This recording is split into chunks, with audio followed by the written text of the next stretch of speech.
Alright then. मेरी तरफ से पादरी साहब आपको और नवाब बीबी को सलाम। सलाम। हाँ जी, गॉड ब्लेस यू। जी, मैं आपसे चंद सवालात करना चाहती हूँ कि आपका एक्सपीरियंस जेल में कैसा रहा? किसी वजह थी जिसने आपको उम्मीद नहीं खोने दी? जीसस, मसीह मेरे अंदर जिंदा था। मसीह क्योंकि मेरे जब अंदर जिंदा था, क्योंकि मैं तो मर चुका था, लेकिन मसीह मेरे अंदर जिंदा था और उसी ने जिंदा रखा। हाँ जी, क्योंकि जब इन केसेस में लोग अंदर जाते हैं तो उनके बाहर निकलने की बहुत कम उम्मीद होती है। हाँ जी, उम्मीद कम होती है, लेकिन हमें अपने जीसस पे उम्मीद थी, क्योंकि वो कहता है कि मत डरो जो जिस्म को कत्ल कर सकते हैं, हम्म। उससे डरो जो रूह को भी जहन्नम की आग में डाल सकता है। तो मैं उनसे नहीं डरता जो जिस्म को कत्ल कर सकते हैं। ये हमारे लिए बड़ी खूबसूरत आयत है हाँ जी। बाइबल मुकद्दस में। हाँ जी। जब आप जेल में थे तो आप सबसे ज्यादा किसको मिस करते थे? सबसे ज्यादा मैं मिस अपने मसीही बुजुर्गों, मसीही माओ, मसीही भाई बहनों, बच्चे बच्चियों को मिस करता था। तीसरे नंबर पे अपनी बीवी को, अपने खानदान को, अपने घर को मिस करता था।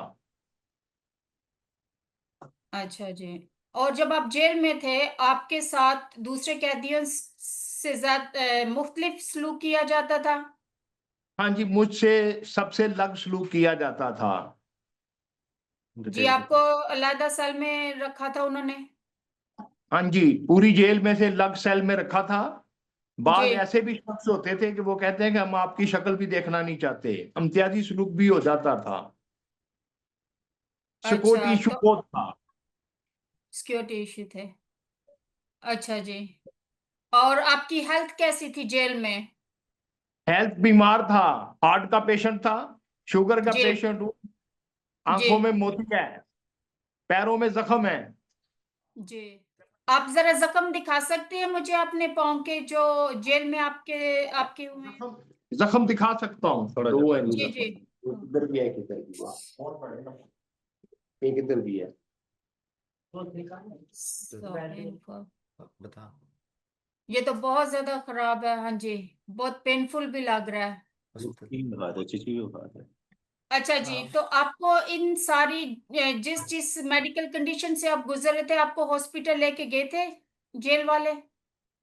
नहीं, उन्होंने कहा था कि गुर्दा आपकी जानलेवा नहीं है, हमें आपके हार्ट को पहले देखना है, क्योंकि हार्ट मेरा 15% पे आ चुका है। अच्छा जी। मैंने कहा था मेरे गुर्दों को कर दो, वो कह रहे थे डॉक्टर साहब के गुर्दे, किडनी आपका जानलेवा बीमारी नहीं है, लेकिन हार्ट आपकी जानलेवा है, हमें पहले उसको क्लियर करना है। अच्छा, इसका मतलब आपको कोई मुनासिब ट्रीटमेंट नहीं मिली जेल में? नहीं, प्रॉपर कोई इलाज नहीं था। आंखों के मोतिये का कोई इलाज नहीं हुआ। वो कह अच्छा जी। रहे थे जेल में हमारे पास एक बस हल्का फुल्का सा ट्रीटमेंट है जो हम आपकी कर रहे हैं, इसके अलावा हमारे पास इससे ज्यादा जेल के पास वसाइल नहीं है। अ, हम आपका सारा मेडिकल का सारा आपका इलाज करवाएंगे, आपके हार्ट का, आपके किडनीज का। हनुक आपको लेके जाएंगे, वो आपका मुकम्मल चेकअप करेंगे, मेडिकल चेकअप करेंगे। आपके पाँव का भी इलाज करवाएंगे, और बाकी जो भी कोई प्रॉब्लम होगी तो उसके भी हनुक आपको चेकअप करवाएंगे, हॉस्पिटल लेके जाएंगे। हम आपकी अच्छी तरह से केयर करेंगे, आपकी आंखों का भी इलाज करवाएंगे, और जो भी आपको मसले होंगे उसका हम टेक केयर करेंगे। Thank you. अच्छा, मुझे आप ये बता सकते हैं कि जेल में आपको खाना कैसा मिलता था? खाना बराबर ही सबके, जो जेल का नहीं, मैनुअल है। कैसा होता था? कुछ अच्छा मिलता था या जस्ट दाल रोटी या सब्जी या कुछ इस तरह नॉर्मल? कच्ची रोटी होती थी, उनमें से दो जी। रोटियों में से आधी पौना निकलती थी। ओह। यानी किनारे उसके सारे सूखे होते थे और सिर्फ दरमियान वाला हिस्सा खाने के काबिल होता था? बस। और उससे आपकी भूख मिट जाती थी या नहीं? नहीं मिटती थी, फिर फ्रेश मिट होती थी, कोई सेब खा ला, कोई केला वगैरह अच्छा वगैरह, फल। दूसरा, जी। जो अनूप मुझे जी। प्रॉपर ये सामान बेचते थे, हाँ जी। जो मेरा मंथ पूरा चल जाता था। जैसे रस है, केक हाँ है, जी। पत्ती है, दूध है, ये सारी चीजें मुझे मिल जाती थी जिससे मेरा गुजारा कर लेता था। अच्छा जी, तो आप अपने लिए खुद खुद चाय बनाते थे जेल में? जेल में चाय जो है ना, कोयले लेने पड़ते थे, अंगीठी के ऊपर बना लेते थे। अच्छा, अच्छा। सिर्फ चाय बनाने की आपको इजाज़त थी? चाय बनाने की, बाकी फ्रेश चीजें मिल जाती थी ड्राई में, जी। वो साथ अच्छा, खा अच्छा। लेते। तो इस तरह बस आपने अपने दिन वहाँ पे गुज़ारे हैं। ऐसे 13 साल गुजारे हैं। अच्छा, जब आप जेल में थे तो आपको कोई ऐसा मौका मिलता था जिसकी आप इबादत कर सकते हैं? जैसे कुछ जैसे चैपल होते हैं, चैपल प्रेयर रूम ठीक होते हैं जाने की जेल में। चर्च जाने की इजाजत नहीं थी, अपने जी। सेल के अंदर ही मैं प्रे करता था। अच्छा। वो कहते थे स्पोर्ट इशू है, आपको चर्च नहीं ले जाया जा सकता। जी, तो आपके पास अपनी बाइबल थी हाँ, मेरे पास अपनी बाइबल थी। और ज़बूर की किताब भी थी आपकी अपनी? मेरे पास जबूर की किताब भी थी। जो हनूक आपको मंथली ग्रोसरी दे के आते थे वो आपके तक पहुंच जाती थी जिस तरह वो दे के आते थे? जो ग्रोसरी हम भेजते थे, चीजें भेजते थे, आप हाँ, तक पहुंच मेरे जाती तक पहुंच जाती थी। हाँ जी, उसमें से वो तमाम कुछ चीजें पहुंच जाती थी। रद्द-बदल तो नहीं करते थे? या कुछ निकाल लिया या कुछ इस तरह का कोई ऐसा बात ऐसी हुई? शिकायत नहीं है। चलें, ठीक है। मेरा आपसे बस आखिरी ये सवाल है कि आप पूरी दुनिया के क्रिश्चियनों को क्या पैगाम देना चाहेंगे ब्लास्फेमी लॉ की वजह से, जहां पाकिस्तान में इसको गलत तरीके से इस्तेमाल किया जाता है अपनी दुश्मनियां निकालने के लिए? इसके बारे में आप कुछ कहना चाहेंगे प्लीज? मैं ये कहता हूं कि ये ला गलत इस्तेमाल हो रहा है। इसके लिए ये है कि हमारी दुनिया भर के चर्चिज खातमीन इसके ऊपर कोशिश भी करें और प्रे भी करें, ताकि हमारे मसीही बच्चे, मसीही बच्चियां इस 295C से महफूज रहें। और इसके लिए जितनी कोशिश की जाए कि हमारे ऊपर ये जुल्म ना किया जाए।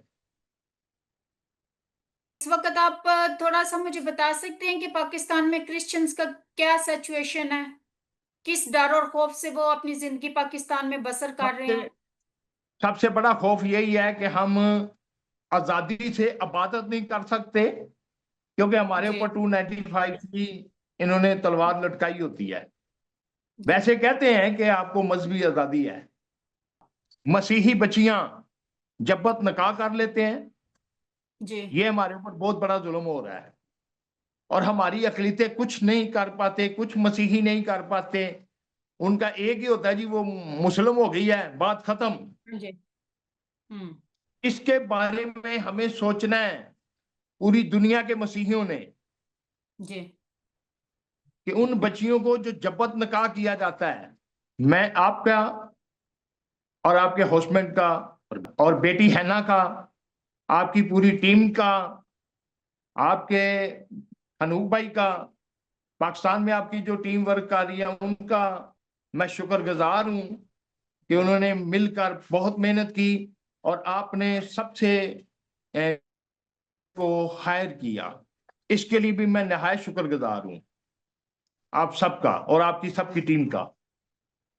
Thank you. Thank you. मैं नूक भाई का और आपकी टीम का ये भी शुक्रगुजार हूं कि मेरी बीवी का इन्होंने पीछे थे और आप लोगों ने मिलकर केयर की, इसका इलाज कराया, ऑपरेशन कराया और इसकी ट्रीटमेंट की। इसके लिए भी मैं शुक्रगुजार हूँ। घर भी दे के दिया रेंट पे, जिसका अच्छा, रेंट थैंक यू। अभी तक वो दे रहे हैं। इसके लिए मैं शुक्रगुजार हूँ। Thank you. Thank you.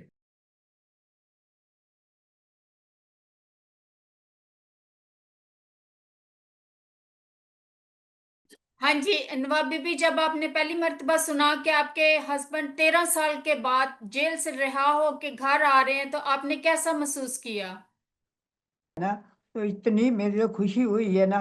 तो नूक भाई भी मेरे साथ, मेरे बेटा वो लेके आया, छोटा मिठाई जवाब दे लेके रहा आया, है। मेरे साथ आया। तो बहुत इधर लोगों ने बहुत खुशी मनाई है इसकी। ठीक है।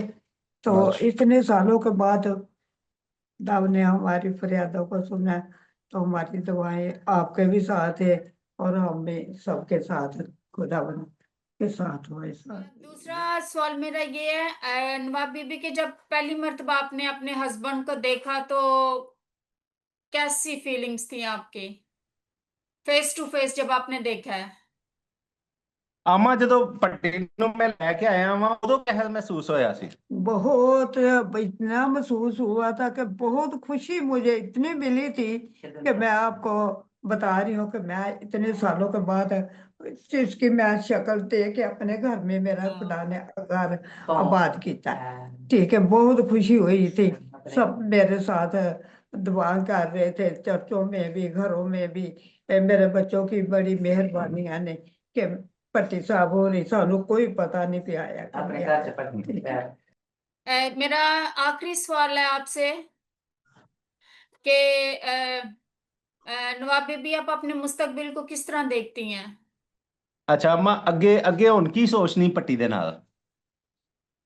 पति के नाल तो मैं ये सोचना यही है कि मैं जब मेरे खुदा ने मुझे जोड़िया हुआ था तो मैं सदा ही इसके साथ ही जब तक कर मेरी जिंदगी है। मैं 12 13 14 साल के बाद इसकी अपनी बहुत इंतजार की है। और मैं अकेली भी और बीमार साथ हनूक साहब लेके मेरा बेटा जाता था। ठीक है, तो मैं जब मैं रिहा हो गया हमें कोई खबर नहीं थी, सिर्फ अनूप को बताना था। ठीक है, चलो हमेशा साथ रहे, हाँ जी। खुशी रहे, मिलके रहे। और ये सवाल एक पूछना है कि पाकिस्तान में आपकी जिंदगी को किस तरह खतरा है और इसका सबसे बेहतरीन हल क्या है? मैं नहीं समझता कि महफूज है, एक कमरे में इसलिए अच्छा कि यहाँ पर जो इल्जाम लग चुका है 295C, उसके बाद जी। अगर मैं बरी भी हो गया हूं तो मैं यहाँ पर आजादी से ना काम कर सकता हूँ, ना आजादी से बाहर निकल सकता हूँ, ना आजादी से घूम सकता हूँ। यहाँ पर बड़ा इम्तियाजी सलूक है। जरा सी भी किसी को भिनक पड़ेगी ये 295 से केस से बरी हुआ है तो मेरे लिए बहुत नुकसान होगा, इसलिए मैं यहाँ पर गैर महफूज हूँ। अच्छा जी, हम अपनी तरफ से पूरी कोशिश कर रहे हैं। हमने होम ऑफिस से बात की है, हमने फॉरेन ऑफिसर से बात की है, हमने एमपी से बात की है आपके बारे में। हमने सारी दुनिया में इस पैगाम को फैला दिया है, कनाडा में, ऑस्ट्रेलिया में, और जहां से भी जिस भी मुल्क ने हमें पहले जवाब दिया, हम आपकी सबसे पहले, हमें जरूरी है आपकी सेफ्टी, और हम आपको वहां पे मूव कर देंगे। ये ठीक है, थैंक हमारा यू। आपसे वादा है, और यही हम आपके मुस्तकबिल के लिए भी चाहते हैं, ताकि आप महफूज रहें, इस मुल्क से निकल जाएं और किसी अच्छे मुल्क में चले जाएं जहां आपकी जान को खतरा ना हो, जहां आप आज़ादी से चर्च जा सके, इबादत कर सकें, और अपनी बीवी के साथ आज़ादी से रह सकें थैंक यू। बिला खौफ खतरा। आमीन।